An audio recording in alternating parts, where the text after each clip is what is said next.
This is a toolless install, so what you want to do is get your fucking chainsaw. Hey guys, Jeremy from Dexon here. Today we're back to show you the installation on our overhead switches that suit the next gen Ranger and Everest models.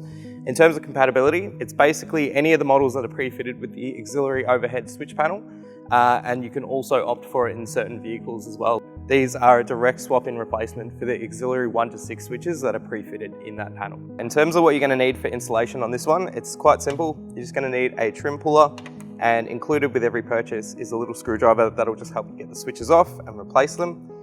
Moving into the box itself, simply just pull the sleeve off, and inside that you're just going to find your installation instructions and the switch itself. So simply pull that out, and next thing you're going to need is your car. We're of course going to use our trusty Super Duty.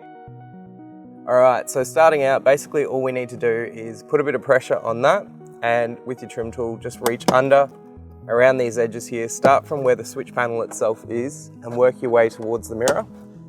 Just be gentle. Almost there. And when we get to this point where you see it's actually started to release and come loose, essentially what we want to do is reach up here, grabbing this little pin. You'll be able to undo that plug there, slide it forward, and just up the back here, just for the map lights, there is another plug here. For the sake of best displaying how to do it, we're actually going to remove it from the vehicle and show you out on the table. All we need to do from this point is there's 4 little tabs located here around the switch panel. Using the supplied screwdriver, all you're going to want to do is just get under those lips while applying a little bit of force from the front, just pushing back. I find it easier to work with these two here, closest to the sunglasses holder. Essentially, once they pop out, a little bit more pressure, and then release these ones, and you'll find that the whole thing will come out.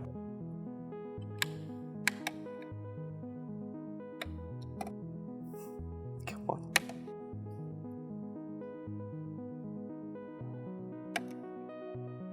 The next step is to get this little screwdriver in on the sides of each one of these caps, and then basically just notch it off. So again, applying a little bit of force just to the top of the thumb touch point.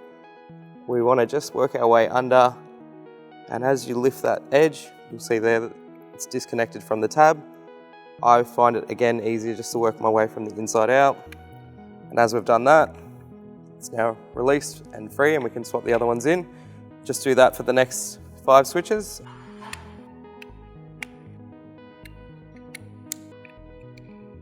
What we're left with now is the actual switch panel. So we've got a blank canvas to work with here. Just a note as well to call out, this is the plug here that powers the actual switch panel.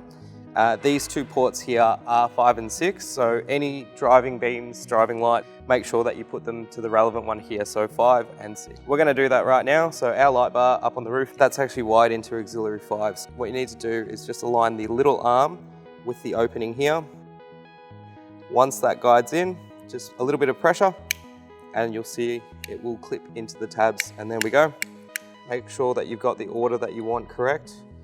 If you do mess it up, just reverse and use the little screwdriver to remove the tabs. It's a very straightforward process, probably the easiest part of the install. They're all good and working. Next step from here is basically offer it back to the roof console. There is a tab here just on the top of the switch panel that locates just in here. So aligning that, just making sure, a little bit of pressure, and you'll feel that go in, and that's in, ready to go back to the car now. First thing we want to do is actually get the map light plug back in, which can be a little bit difficult just based on how much room you've got to work with. These 2 tabs here, we just want to make sure go on the other side of the roof lining here.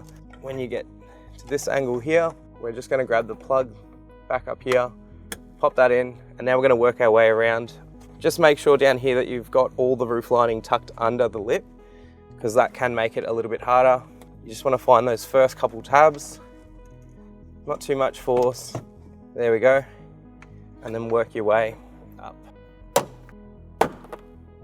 As you can see, super simple, easy install there on the Ford Ranger. Just check compatibility with your vehicle. If you are buying one brand new, make sure you opt for that panel. We've got 35 options of icons available. We will be increasing that over time. Head on over to dexon.com.au to get yours, and make sure you follow us on all our socials.